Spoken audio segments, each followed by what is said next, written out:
Hello, hello, hello. Welcome to Royal Sussex Live. Welcome, one and all. Thank you so much for being here. And I'm going to grab my slides and we're going to get to it. All right. I hope that we can be together soon. I hope that we could be together soon. Let's make it real soon. All right, there we go. Let me see who was here first. Peggy McKinnon, thank you so much for being here first. There are no prizes, but I am very, very glad and impressed that you are here first. Beatrice and Dylan, hello. Thank you for being here.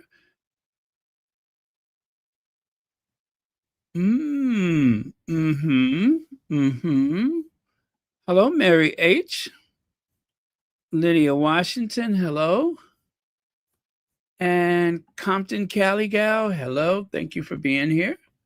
Novi D. And a host of friends and others. Thank you all for being here. Connie Bowmer, thank you so much for being here. All right. Joyce Anderson, hello. Sussex Spotlight, welcome. Carol Lunn. Did I miss Helen Marmon? Sure did. Violet BCH. Oh, it's probably Easter for a lot of you guys, right? Well, I wasn't going to say anything until tomorrow my time, but let's just go ahead and say Happy Easter now. Happy Easter, and I'll probably say it again, tomorrow for me. But I know it's already tomorrow. But like if you're on the East Coast of the United States, then it's already tomorrow. And if you're in Europe, it's already tomorrow. Oh my goodness. Oh, well, nope. I think the date is probably wrong because, Easter moves. But every Easter, I think about the fact that 2007, my first time in Paris, I went to Notre Dame and it was Easter Sunday. I still remember that. It was Easter Sunday. I don't recall the date though, but I know it was Easter Sunday. Because I wanted to take the Eurostar, but it was like about $400 US because of the holiday prices. So I took a bus from the train station in London to the what do you call it, to the ferry, right? And then from Dover to Calais and back on the bus again. Because when you do the crossing, they make you get off the bus. You can't be inside of a vehicle while crossing the what do you call it, the English Channel. So by the time we got to Paris, it was sunrise. So it was like 11 o'clock at night, I think, until whatever time in the morning the sun was already up. So very vivid memory of that. Wow, that was an adventure. Okay. Well, I don't think she coming back. You know, I just realized this. Is she coming or going? Have you guys figured that out yet? Is she coming or going? That very familiar silhouette. I wonder. I wonder if I try to enlarge or brighten the photo. I don't know. I got a feeling that she's coming toward us. I think I see just a hint of gray hair. No, she's walking away. You know what? I cannot tell. Is she coming or going? Wow. Okay, I think she's walking away. You know what? Let me try to do a Google Lens search and see if I can find that image. Wow, it came right up. That was from 10 years ago, was it?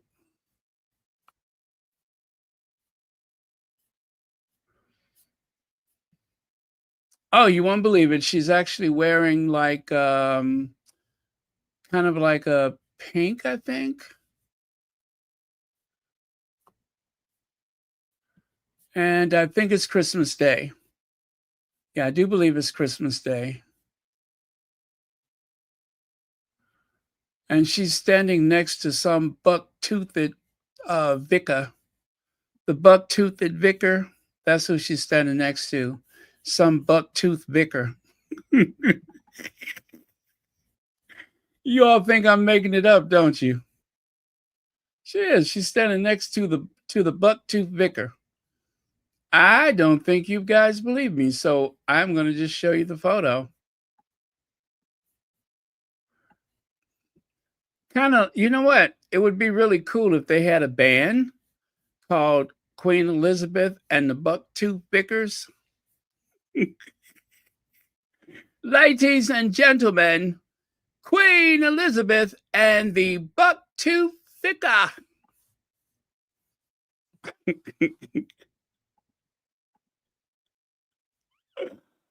uh, that would be a great name for a band, I think. QE2 and the Bucktooth Vicars. I bet y'all are like, what are you talking about?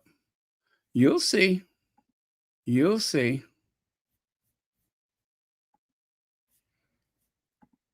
Okay. Okay, that's one.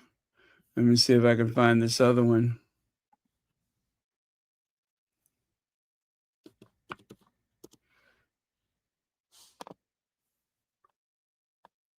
Ah, there you go.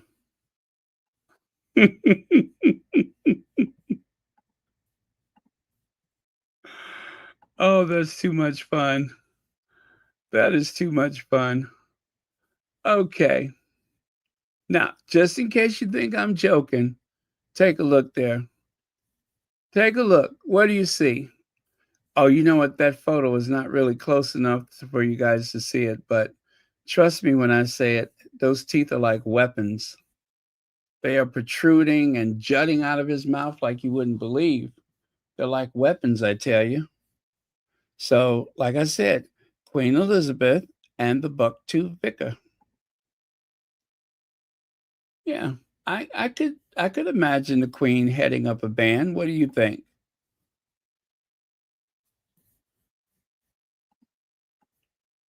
right? Queen Elizabeth singing "Bad to the Bone." Bad, bad to the bone. I'm bad, bad to the bone. Bad, bad, bad to the bone. Hit it, Philip. Yeah, I would love to. I would have loved to have seen Queen Elizabeth picking on a guitar, singing "Bad to the Bone." That is like the portrait Norman Rockwell forgot to paint.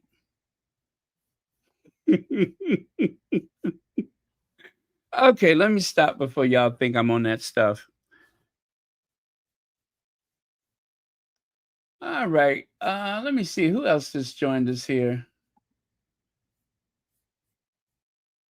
Oh, Gwendolyn Daniels. Thank you. Jules.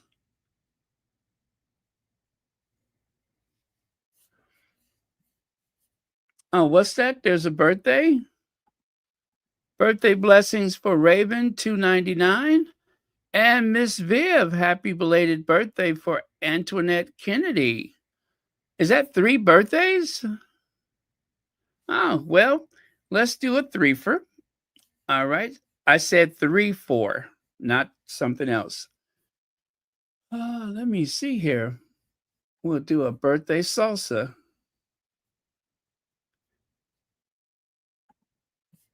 Okay.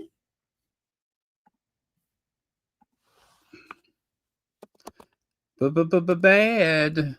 Bad to the bone. Bad.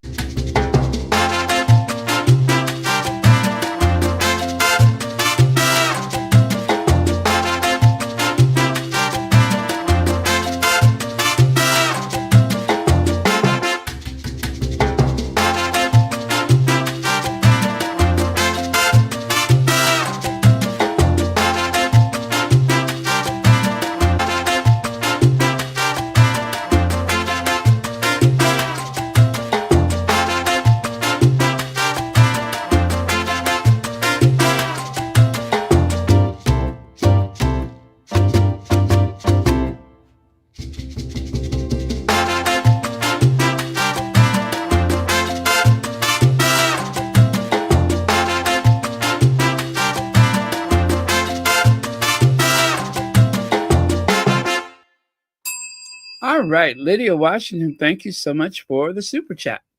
Anyway, I don't think we'll be here more than an hour. So check it out today.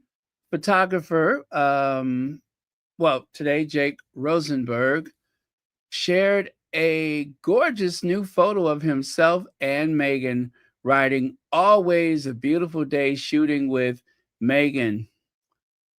And of course, you can see he also listed as ever.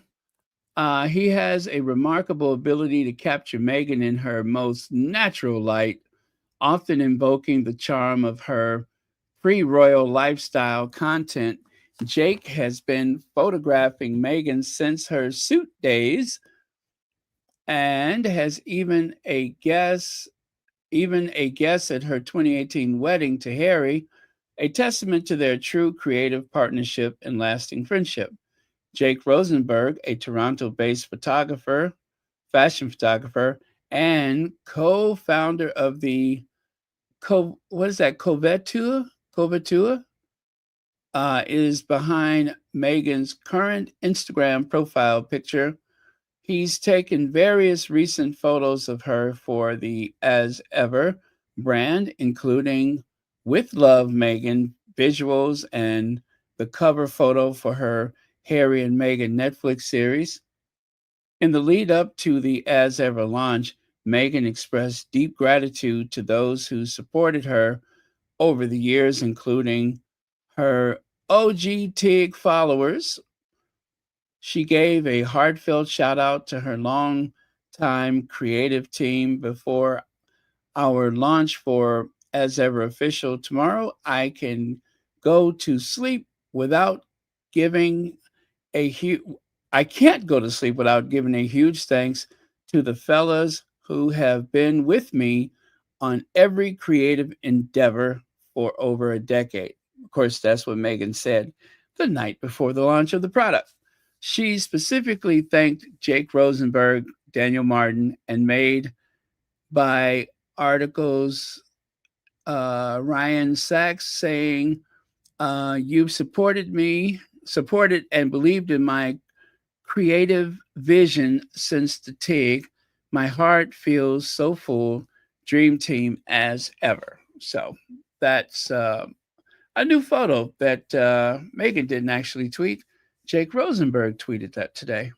So be prepared because there's probably some new and exciting photos of Meghan coming down the pike for us to enjoy. Now, Archewell Foundation, a statement from executive directors. So yesterday we kind of got this in the middle of Royal Sussex. And instead of just sharing the statement, I am going to share that and the particular lady, luxury business guru. I have shared some of her material in the past. I'm going to do that again.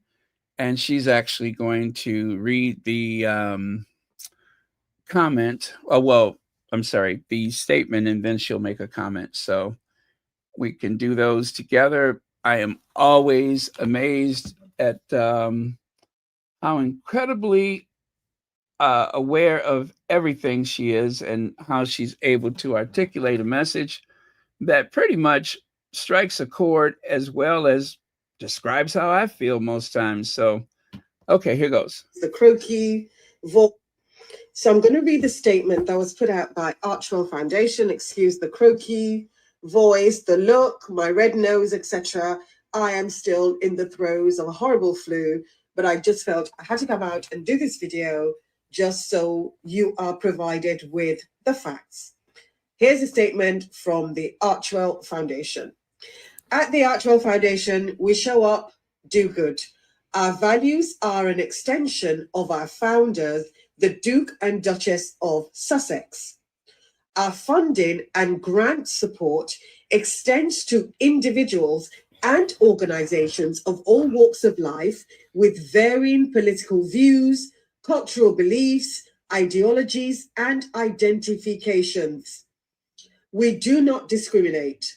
We believe change comes from building bridges. We welcome all.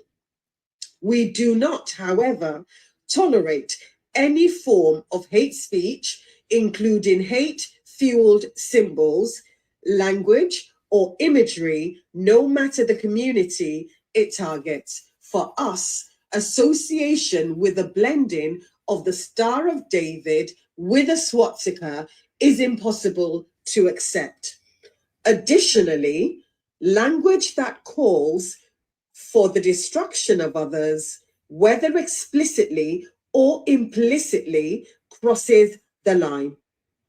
It is not aligned with our values. We are pro-humanity, pro-love, pro-peace, pro-equality. Out of respect for all our partners, a responsibility to our donors, and in reflecting the values of our principles, we make adjustments to our future funding accordingly.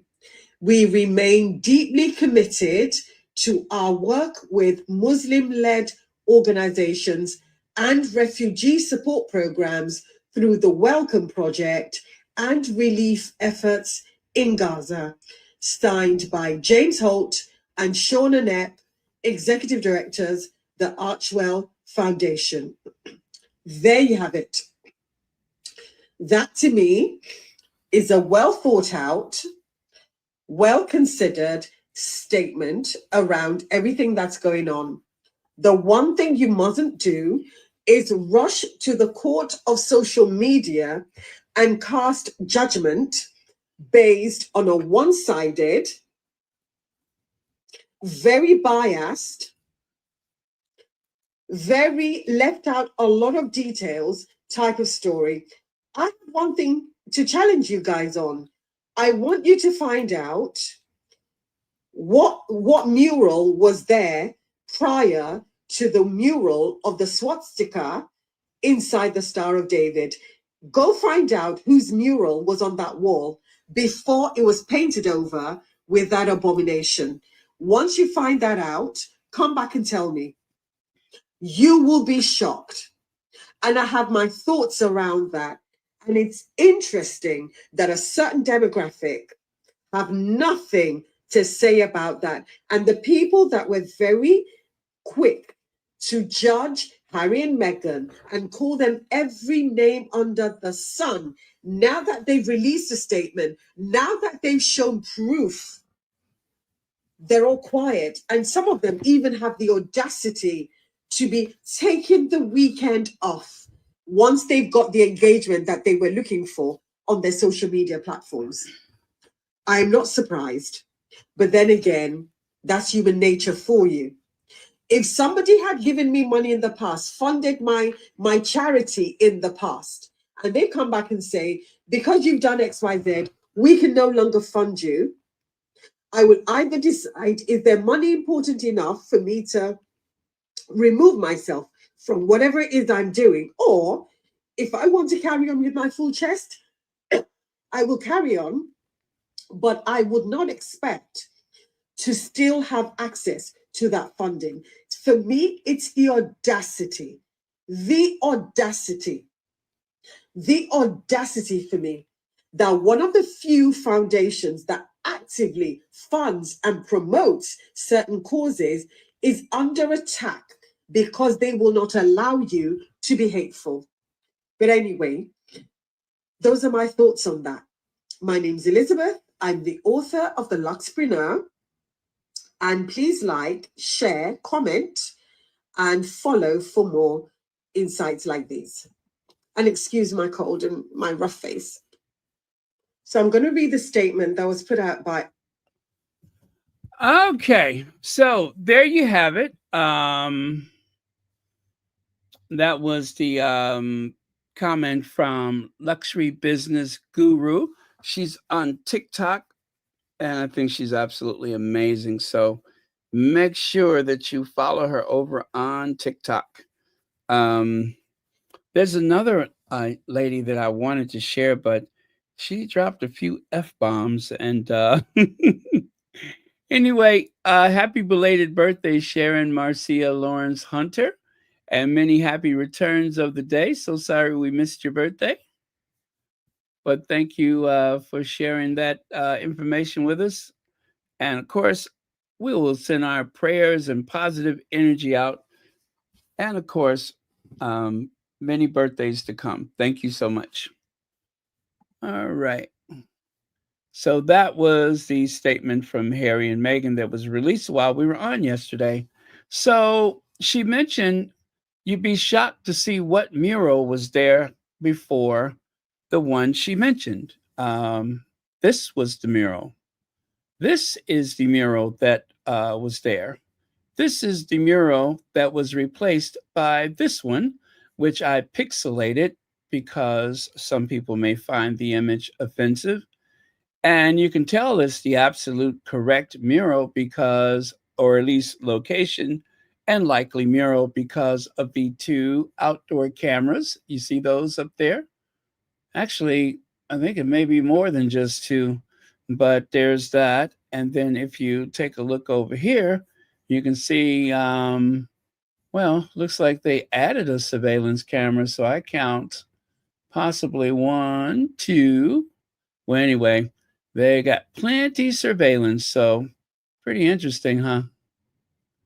Of course, this mural is smaller in scale in comparison to this one, which is a lot longer, but still the same location.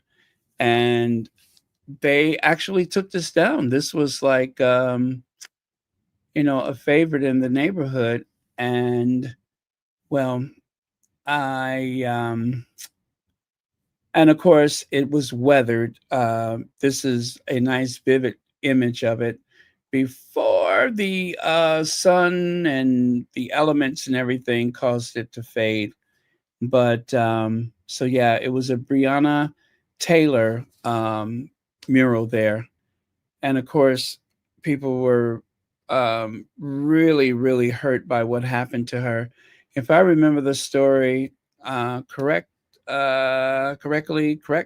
is that there was a mistake by the local police.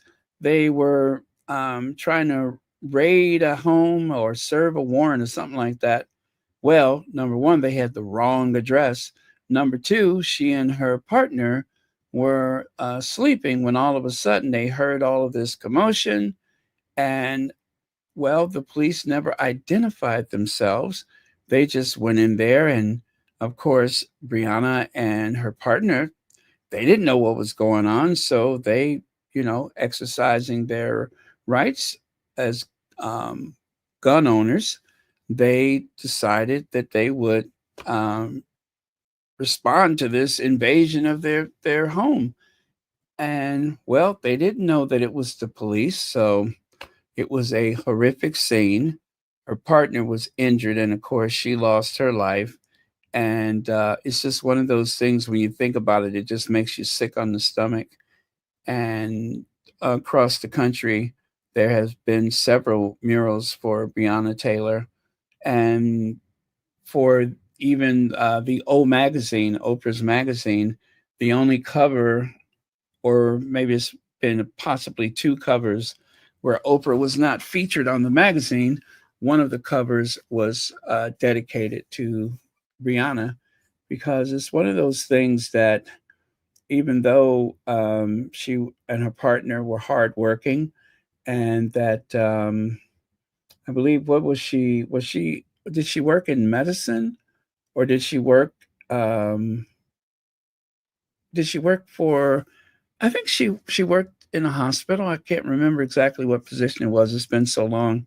But she wasn't um you know I don't think she had any kind of police record, especially given the type of employment that she had.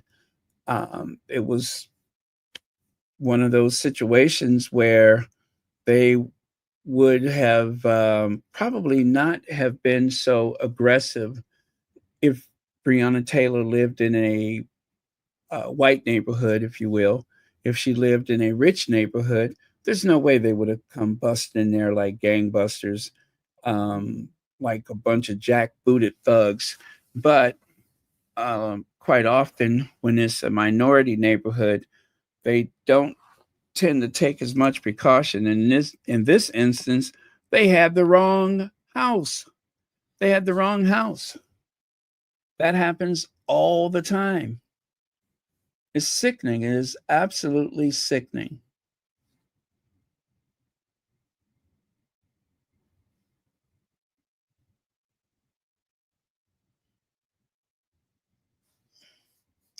Oh, she didn't have one. It was her partner that had it. Okay.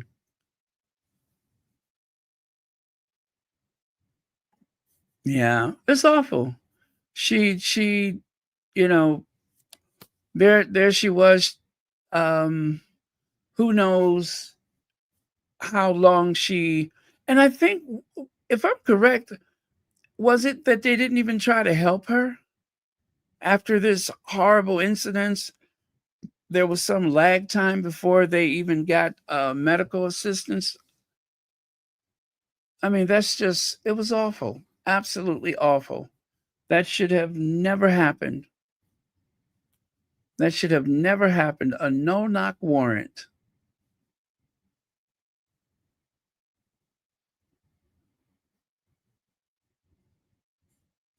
So, yeah, anyway, this mural was in Milwaukee, Wisconsin, and is one of, I'm sure, hundreds, if not thousands, across the country, in neighborhoods where people have been so disenfranchised that, of course, the people in the community would want to remember someone who was innocent, and for whatever reason that happened. So, oh man, disgusting. It really is. But yeah, so the mural is gone. The mural is gone. Now, when I saw the video earlier, where she challenges the listener to figure out what was there, it did. I would say it took me about 5 minutes to sort it out, and I basically searched for what replaced the mural or something like that, and I just had to make sure it was the right city and everything. And of course, Milwaukee was the right city, so it didn't take long to figure that out. Um, Let me see here. Now I still have the article. Yes, do I still have? Okay, yeah. I'll share that article with you. Breonna Taylor mural on Holton and Locust. Oh, yeah. Oh, I'm sorry. Let me do it like this. I'm sorry. I forgot how I had this set up. So let me go to the next slide. There you go. Now, while driving north on Holton, you can see the Breonna Taylor, excuse me, the Breonna Taylor mural as you cross Locust, right?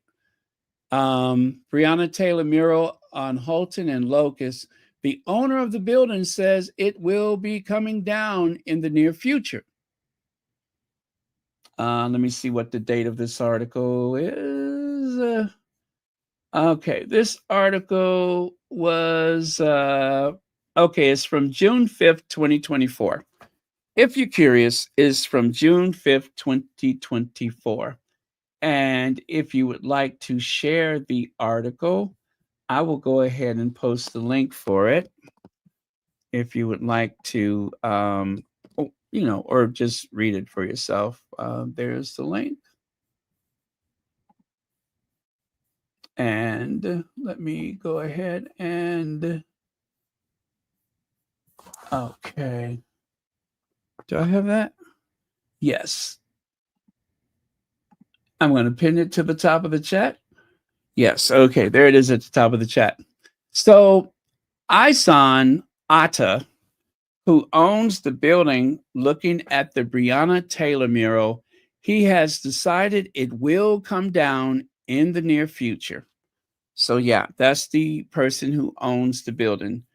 And I think he's also the brother, I think he's the brother of the lady that runs the charity that seemed to, either he's the brother or perhaps the brothers. Yeah, you know what? I'm not sure.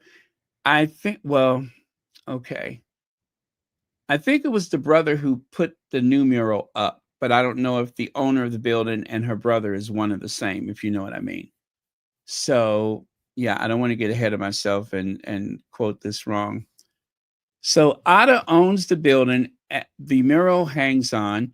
He did not paint it, but during the Black Lives Matter, okay, so there you go. He did not paint it, but during the Black Lives Matter movement, he reached out to an artist to paint something in the space that turned into the mural that is here now, meaning the Breonna Taylor mural. It was something that was beautiful to me, Ada said, about the mural and its impact on the community. There's constantly people coming, putting flowers, putting plants, taking pictures, and sometimes just meditating here. But Ada tells Tim, I was about to say Tim, TMJ4, that it's time for the mural to come down. I don't want it to come down. It's nice right there, said Eric Jefferson, a lifelong Milwaukee resident. Jefferson was walking down Holton with Violet Young when TMJ4 reporter Brendan Jones told them the mural was coming down. It's important to know that we do matter, told the TMJ4 for Ada. He said he wants to put a new mural to show support for the nearly 2 million Palestinians in Gaza who've been displaced by war. Al Jazeera reports at least 36,000 Palestinians have been killed since October 7 attack on Israel, 15,000 of them being children. It's been especially difficult and frustrating because our tax dollars are going to fund this genocide, Atta, who is Palestinian, told TMJ4. Israel's Prime Minister Bibi refutes the claims of genocide. Atta says he doesn't have an exact timeline of when the mural will come down. Atta doesn't just want the mural to be put in storage, though. He wants it to continue to be displayed either in the River West neighborhood or possibly with a family member of Breonna Taylor. If you know a good place for the mural, reach out to TMJ4. So that's the guy who said it's coming down. Atta says the mural means a lot to the community, but it will be coming down for a mural that represents the Palestinian people. He is hoping to donate the mural so it hangs at another place in the neighborhood. Now, I don't know if you can tell, but it appears as though there are one, two, three, four what do you call it, plywood panels that make up the mural, and they cross like right in the center of the mural. You see there, right by her right nostril, you can see I'm counting four plywood panels that makes up the mural. So that is not just painted onto the wall, it is actually on plywood. So who knows what happened to those panels? I didn't see anything about the mural being replaced anywhere or anything like that. So right there on Locust and what did they say the cross street was? Locust and something. That is what is the cross street? Anyway, that is where the mural was located. Yeah, it's a shame they took it down, but I guess he had other ideas. So what can you do? But yeah, so it's right there at Locust and whatever they said the cross street was. And that is in Milwaukee, Wisconsin. So I just want you to look at the type of area. I mean, there's an apartment building with a retail space downstairs. There's a probably wood frame building next to it. Actually, I think it's like a wood frame building next to it. And it also has something that looks like a commercial space. Now,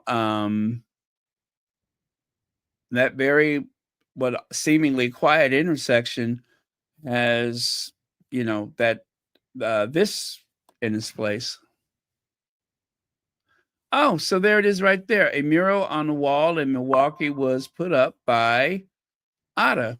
Yeah, so Atta is the one who put that up there, who is the brother of Janan Najib, who blasted Prince Harry and Meghan Markle for withdrawing funds from her charity, which helps Afghan women refugees in the city. So now we know that was her brother who owns the building, apparently, and who put this mural in its place. And it looks like they added a new surveillance camera to go with it. So there you go.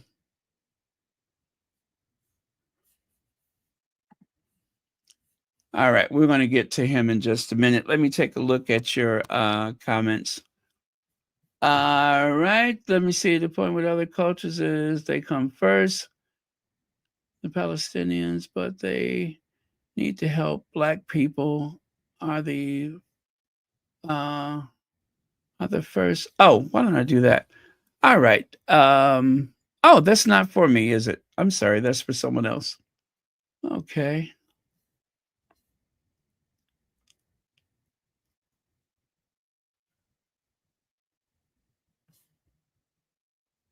Okay, I'm looking.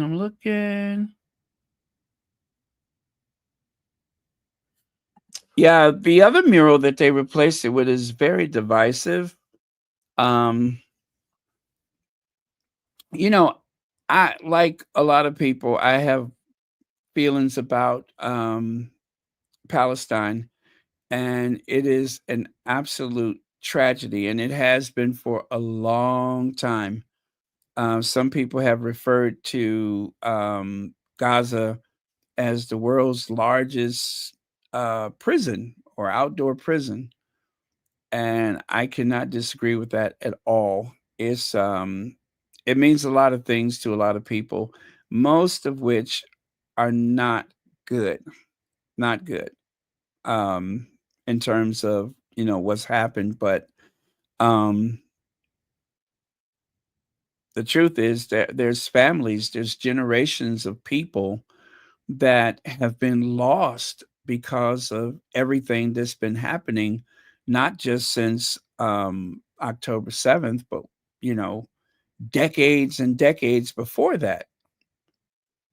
And I was hoping that with all the attention that has been brought about, you know, finally something could be done. But oh man, um, I pray that in my lifetime there is some kind of resolution to this because um, the longer it goes on, not only does it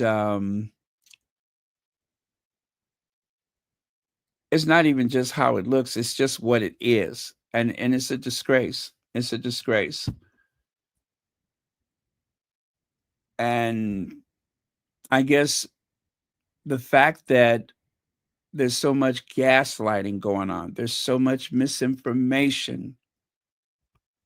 And as soon as something happens, there's like this race to the finish line to see who can spin it the first and finish and spin it the best. And it's very clear who has the advantage when it comes to spinning the story. Well, at least where the mainstream media is concerned, that is very clear. So I hate that Harry and Meghan has been pulled into yet another thing with a charity, but the Sussexes, they're strong, and I know that they understand that these things that they're doing is not without risk. Especially for them, it is extremely risky. And in this social media age that we live in, the ability to take the most innocent act, the most innocuous act, and turn it into something sinister with just a few words. Every time I cringe every time I hear about the going into space. I mean, oh, the way they made it so ugly, you know? And I'm just like, it's just a space ride or whatever. And I finally listened to some of the social media where they just literally tore down everyone who was on that rocket, especially Gail King, who, trust me, I I have some issues with Gail King that goes all the way back even further than Kobe Bryant, that whole thing that she pulled. But I I I don't like what they were, you know what I'm saying? Oh gosh. Anyway, don't let me get started with that again. That was painful enough the first time around. And Katy Perry, she's annoying, but I wouldn't wish anybody dragging her the way that they have.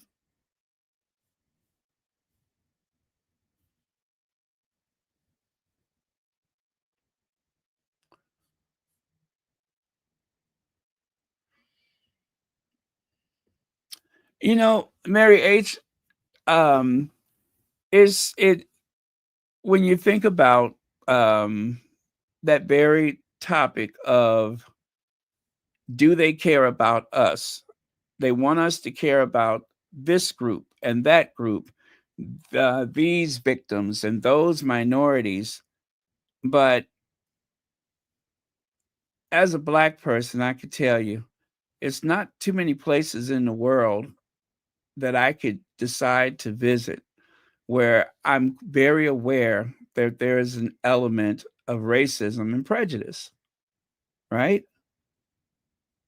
So let's take Ukraine. We'll take Ukraine for an example. I told you guys I've always wanted to go to Ukraine. I wanted to go to Odessa, and is that in Ukraine? I think so. And I wanted to go to Kyiv and all that. Um, I wanted to like do the round, go to Ukraine, go to Poland, go to Moscow and St. Petersburg. Um, I just love those onion domes and all that kind of stuff, and those Byzantine icons and everything. I think those are just so beautiful, especially when you look at some of those old churches and you see that the Madonna that they're all praying to is a Black woman. I love that. Um, so I always wanted to do that. But it does not surprise me that in a lot of those countries that there is a huge element of racism. What really surprised me, though, is that there's these neo-Nazi groups in Ukraine, in Poland, in Russia, and they have been gaining in popularity over the years. And so it wasn't lost on me how ironic it was that when Russia attacked Ukraine, all of a sudden, they want the Black students to stay and fight. You're not good enough to get on the trains and escape a war that has nothing to do with you. That train is just for Ukrainians. In other words, just for the white people. Now, that was absolutely disgusting. But do I believe that everybody in Ukraine feels that way? Certainly not. But it does leave a bad taste in your mouth. And so, as a Black person, you have to say, why do they expect us to rally for everybody else when there's so many places we can go and be treated so inhumanely and unjustly and unfairly? I don't know that we should be inclined to just give of our lives or our livelihoods to support people that don't support us. Why would we do that? Even China. There's a lot of Africans that have gone to China, African Americans that have gone to China. And during the global pandemic, I literally saw where this Black person tried to go to a restaurant with a white person, and they told her, yeah, you can come in, but he can't. They're very clear about it. He can't. They had even started this rumor about um, that the Black people were responsible for the pandemic. I mean, stuff like that just make you absolutely sick. But do I believe that everybody in China feels that way? No,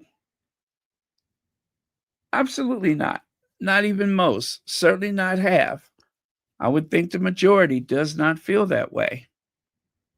But with anything else in life, sometimes it's not what it is, it's how it feels. So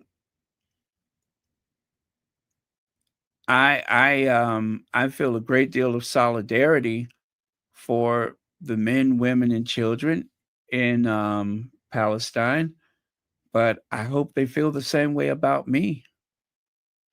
I hope that they will help me fight for my cause when the time comes. And for a lot of people, that is just not completely clear. And so around election time, there was a lot of conflict within the Sussex squad over who supports who, and you know, you only think of your own community, you only think of yourselves, and I mean, it literally tore the Sussex squad in half. We couldn't even fundraise because of it. There was a rift like you wouldn't believe. And just by chance, once this situation with the Archewell and the charity and this and that, when that came up, some of those same rogue individuals that caused so many problems during the election season, they were back. They were back as if they were just waiting for an opportunity to create division again. Those same individuals were back that I shall not name. So just a little food for thought.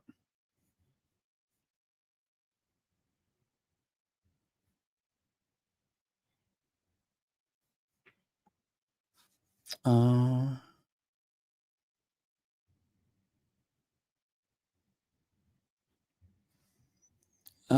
yeah, I know you mean retail spaces.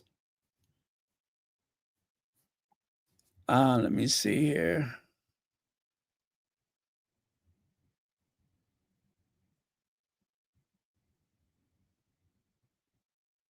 Yeah.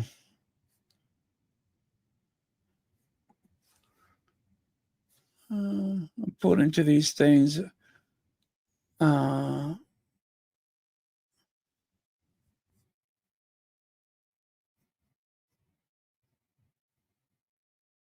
yeah. Thank you, Marshar.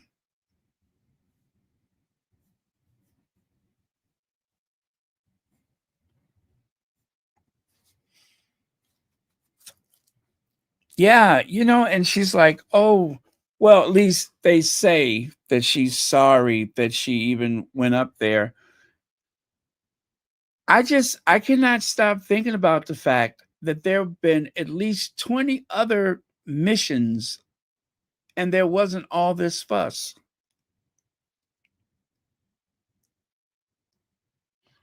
So where were all these opinions during the other missions? Let me see. There's racism and neo-Nazi groups in countries like Russia, Australia, Austria, UK, Italy, Poland, and China. Yeah, it's actually more common than most people realize, and even more countries than that. Um,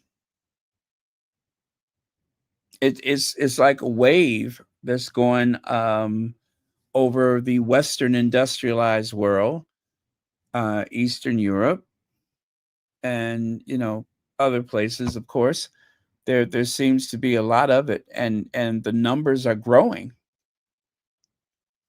And look, I get it for people who live in countries where there's a great deal of um, sudden migration and um, people showing up just to use the resources, or you know until they can get to their ultimate location. I mean, I understand all that stuff. I mean, it's the same argument they make in the United States.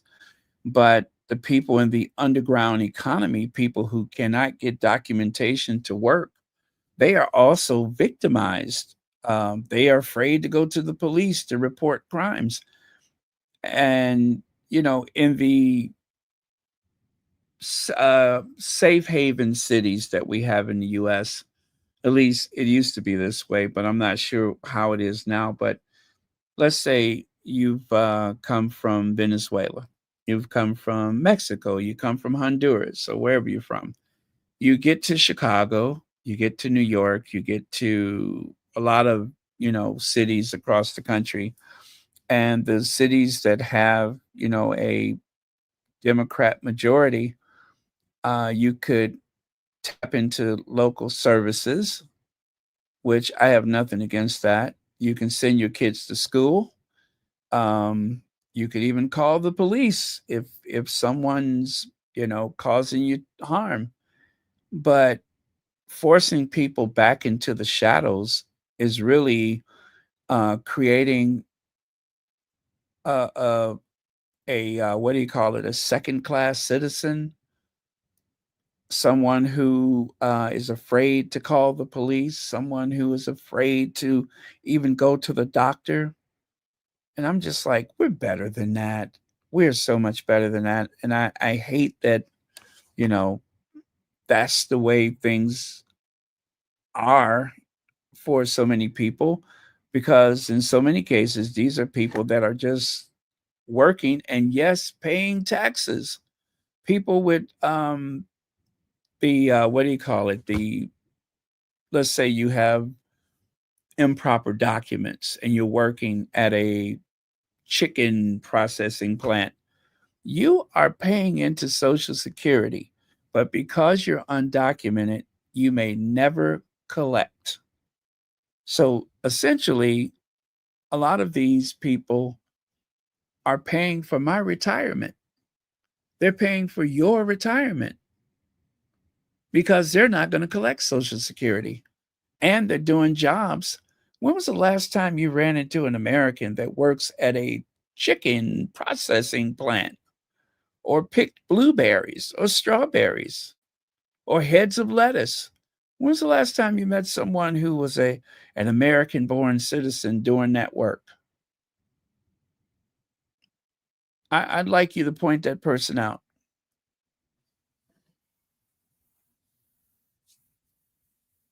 Their underground economy is doing a service to the rest of us, and they get no appreciation for it. At least I appreciate them. And their children living in terror. Even some kids that were born here are afraid they're going to get sent back. Are they going to let us stay? God, I hate that. Brown Girl says, "Oh, hello, everyone. Well, thank you for 34 months membership." And what else did I miss here? Oh, Leg says, "African Americans are the scapegoats for everything. It is why we can see the mistreatment of others and have empathy." Yes, absolutely. Absolutely. And far more often than not, we tend to, give aid and comfort to people that have been victimized that are not part of the Black community. But, like I said, is that question that a lot of people are asking is, we want to support you, but we're not sure that you're in our corner. We are not sure that you're in our corner. Okay. I'm going to move on to this character. And really, what time is it? All right. So we'll be here for like another half hour. Maybe not. We'll see. But I don't mean to stay on so long. Let me see.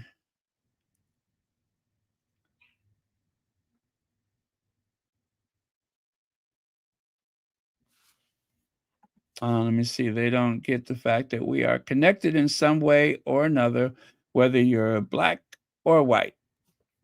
You get a bell. You get a bell, Adrian Burrow. You get a bell for that.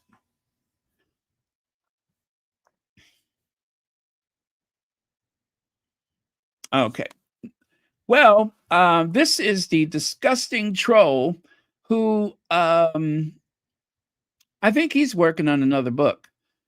Now they're saying Harry is the one that's working on the book, but this character right here, when I saw that, like so many other people, I'm like, well, I think when he went to the Invictus games, he's okay. There was nothing there for him to see. We know that. There was no there. But in order to give his new book credibility, he has to shadow the Sussexes as much as possible. Of course, he's not going to do too much by way of shadowing them because, after all, he's not even human. I'm not even sure he can produce a shadow. I'm not sure you can see him in a mirror.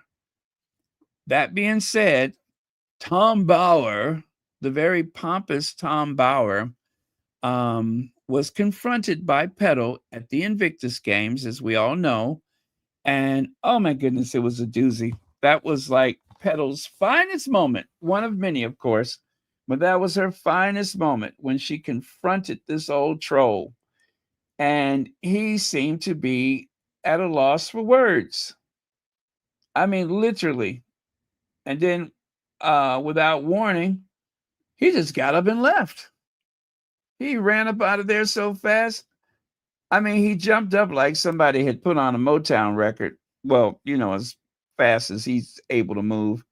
And then next thing you know, he was out of there. He shouldn't have been there in the first place. This disgusting Tom Bowers at Invictus. Yeah, it was disgusting. As a matter of fact, let me see. Do I have Petal? Where is Petal? I want to see if I can find the Tom Bauer video. Yeah. Where she gives him the what for.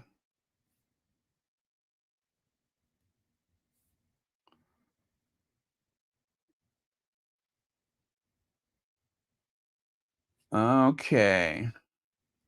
Oh, here we go. Here we go. Hold on a second. Hold on. You got to hear this for yourself.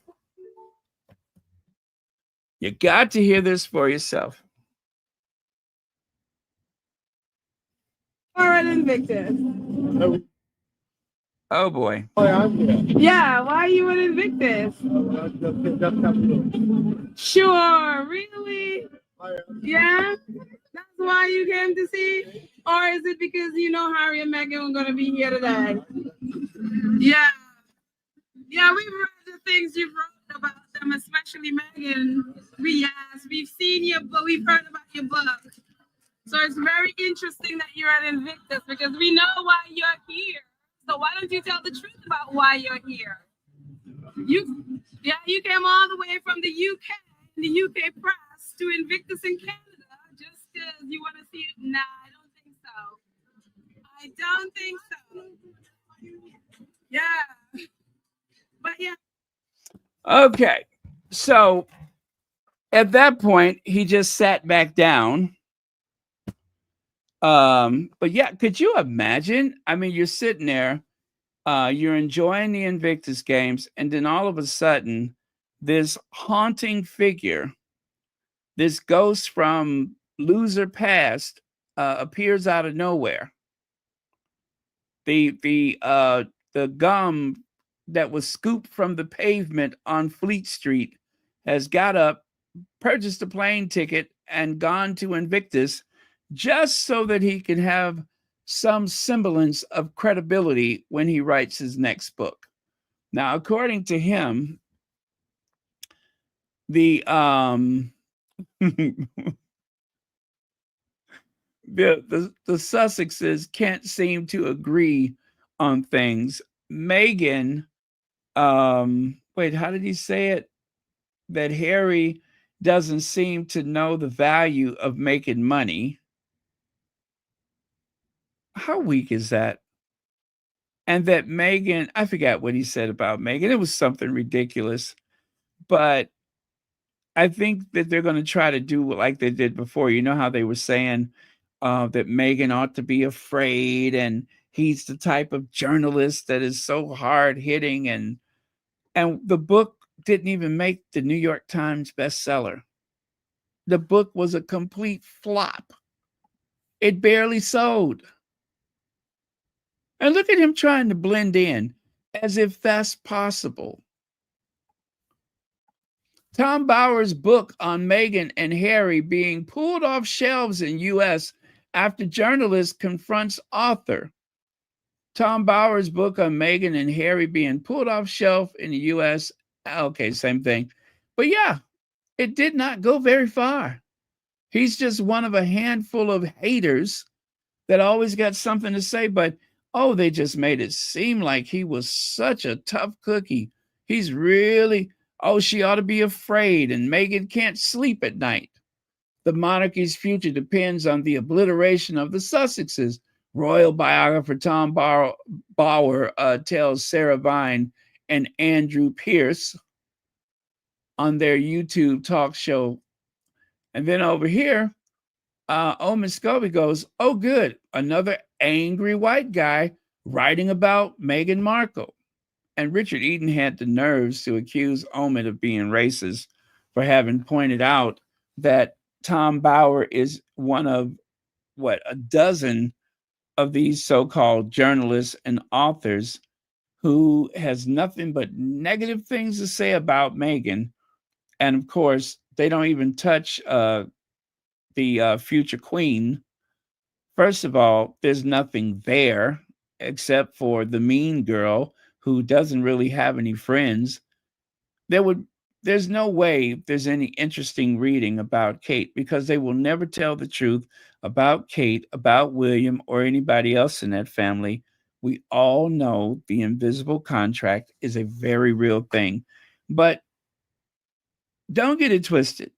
They don't write these books to make money. They write these books to feed into the firm, to be close to the firm, to have access to the firm. That's why they write these books.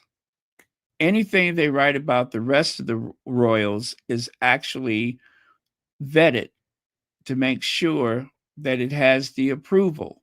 So if it's about William, he's going to have to approve it.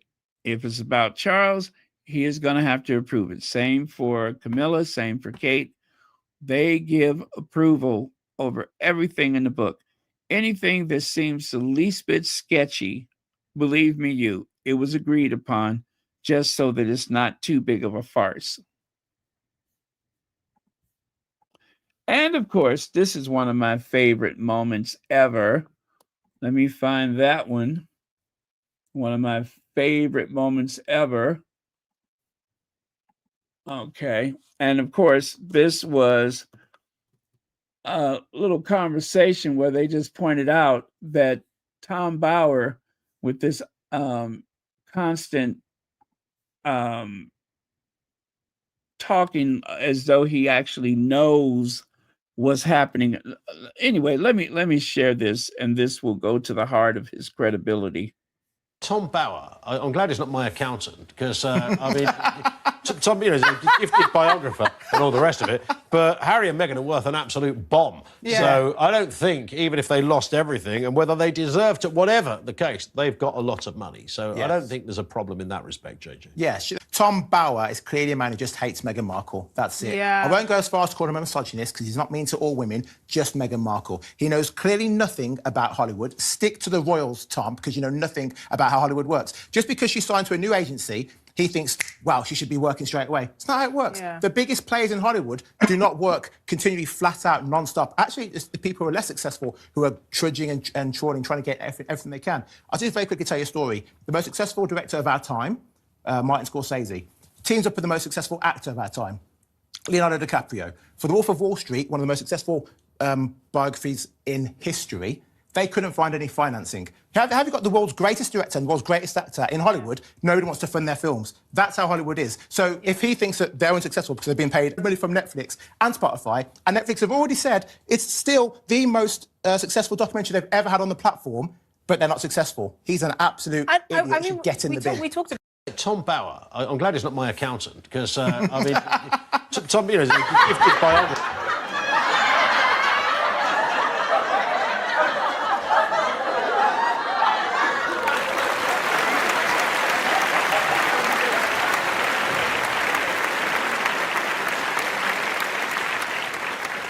My accountant, because okay, so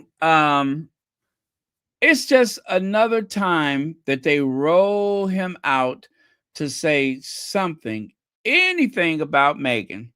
This time it's Meghan and Harry. He insists that he has inside information that Harry doesn't know about making money, and that Meghan, I think he said she just hit the jackpot and something like that, he said. But it was just so ridiculous. Like he just talks to hear himself talking. We must all be grateful that Kate prevented Meghan from coming to the coronation. Royal biographer Tom Bower claims that the Princess of Wales wouldn't have Meghan at the coronation under any circumstances. That was not her call. Kate couldn't even wear a tiara because Kate is the one that was being told. Kate was the one being put in her place. He's trying to make Kate seem like she's got a voice in the institution. Nothing could be further from the truth. Kate does not speak up. Kate is told. People tell Kate what to do. That's why Kate is in trouble now. Because William tells her what to think, feel, and believe, and she follows his lead. Not that she wasn't crappy in the first place, but that's why she's in trouble now. Kate doesn't have a voice. All this pretending like Kate has a voice. He knows better. Everybody knows better. William's way or no way at all.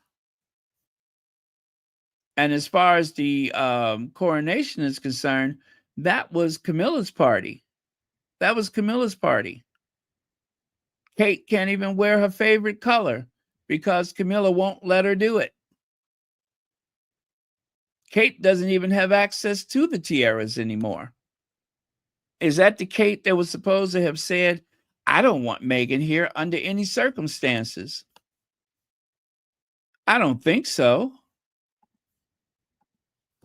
But if you look basically like a Hanna-Barbera cartoon character, of course you don't have any credibility. So he's going to write another book. He's going to take the headlines. He's going to tweak it a little bit and try to make it seem credible. And then, of course, they're going to invite him on television again more often than what they have been in the past, year or so that he can just make up stuff like he usually does. How about this one? Tom Bower. Kate Middleton is the jewel of the royal family.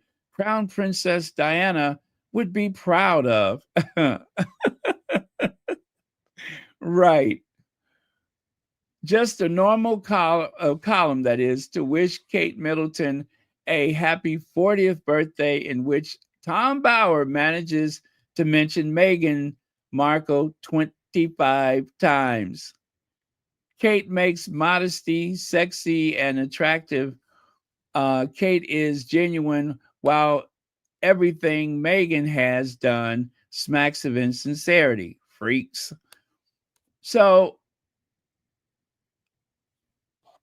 he writes a column to wish Kate happy birthday, and 25 times it referenced Meghan. As if there would be no Kate without Meghan. Kate as we know her, well, actually, not as we know her, Kate as they have depicted her, is really just a characterization that was created by invoking Meghan's name repeatedly. That's the only way you have the Kate of 2025 or 2024 and before that, is because they use Meghan to create this character. That is pretty pathetic. So, next time you see Tom Bower on GB News or something like that, just know that this is all part of the fix. This is all part of the fix. It is a mutual understanding that they write the books, they get the approval, they do the rounds on the various talk shows. The only thing is, they don't get access to American television. Oh my God, if they could just get over here, they would be set for life. But you notice, guys, that does not happen. That just does not happen. You don't see many of them, even like the Fox News and such. They're not interested in those royal authors. They have no you know, no credibility, and they would lose the interest of the viewer because people are not interested in that same song and dance anymore. And of course, let's not forget, Meghan is a brazen hussy. That's what he called her because she rolled the window down and waved to some people. He said that on Piers Morgan's show, referred to her as a brazen hussy.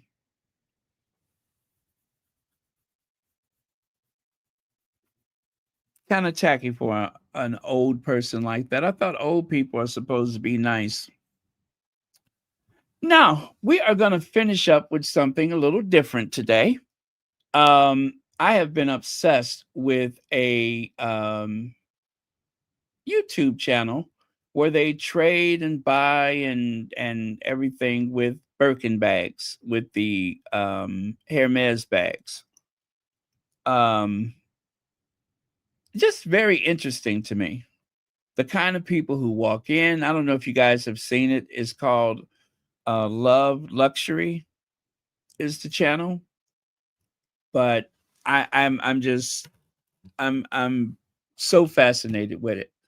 What you may not know is where does the Birkin come from in the first place? So the Birkin is made by Hermes, right?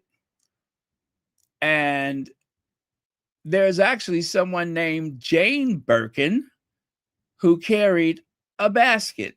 And from that basket evolved the Birkin bag. How did you ask? Well, you didn't, but I'm going to tell you anyway. So, Birkin basket. Birkin was described as having carried a hand-woven straw basket from Castro Marim in Algarve, Portugal, right? Everywhere she went, from the market to the nightclubs to formal events, until her husband, Jacques Dolan,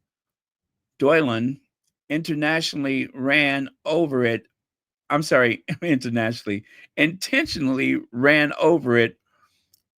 with his car in the early 1980s.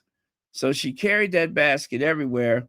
Her husband had got so sick of it, he just ran it over. Well, around that same time, there was an incident where she actually met someone from Hermes. Now, they replaced her basket with the first Birkin bag. They even asked permission. Can we name this bag after you, in your honor? And she said, sure, I don't mind. Now, to be honest with you guys, she's a little bit flaky. And I don't mean that in a negative way, but she just kind of moves to the beat of her own drums. So it was in 1983, Hermes chief executive Jean-Louis Dumas was seated next to Birkin on a flight from Paris to London. Birkin had just placed her straw basket in the overhead compartment of her seat when the contents fell out onto the floor, leaving her scrambling to recover them. Birkin explained to Dumas that it had been difficult to find a leather weekend bag she liked. In 1984, he created a black supple leather bag for her, the Birkin bag. Based on a 1982 design, she used the bag initially, but later changed her mind because she was carrying too many things in it. What's the use in having a second one? She said laughingly. You only need one, and that busts your arms. They're bloody heavy. I'm going to have an operation for tendonitis in the shoulder. Nonetheless, Birkin did use the bag for some time. The Birkin bag has over the years become a status symbol, with prices ranging from $10,000 to $500,000. Yeah, from $10,000 to $500,000. As a matter of fact, not only did they create this bag in her honor, which she did use it a lot. She did use it a lot. But they even created a wicker a straw wicker bag that is also a Birkin bag. The Birkin comes in so many different colors and styles.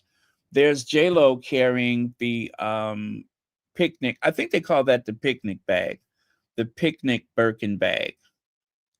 And this one is also super, super expensive. Like, oh gosh, I forget what the price, like maybe $70,000, something like that, depending. But it is actually based on the storefront of their Paris shop.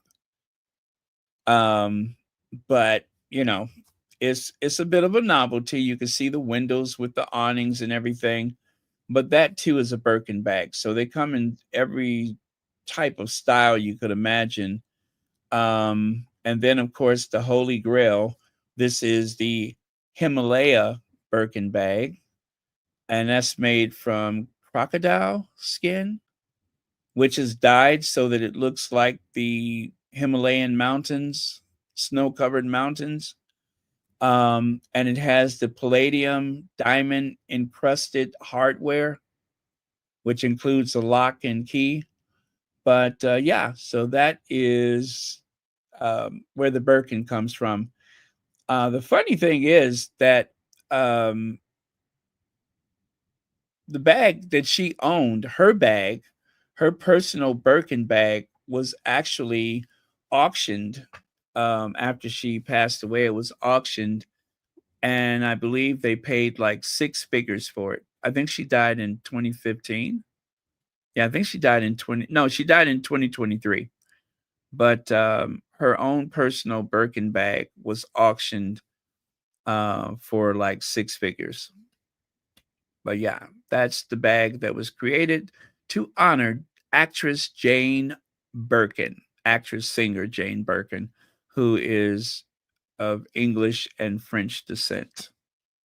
So thought that was very, very interesting. And you know, she was like, I think she said she was in New York or something like that. And she didn't even know that the Birkin bag had become so um, you know, legendary. She had no idea until she kept hearing people reference the Birkin bag. She said she was in New York and someone asked her name and she said, you know, such and such, Jane Birkin. And the person said, as in bag? Could you imagine that? You're telling someone your name, and I'm sorry, what is your name? Jane Birkin, as in bag? And they're talking about the bag that was created for you. So I'm just fascinated with the story. From a wicker basket that was purchased in Portugal that she carried from, you know, here, there, and everywhere, to the most expensive handbag you could purchase. Something like that could only happen by accident. Happy Easter.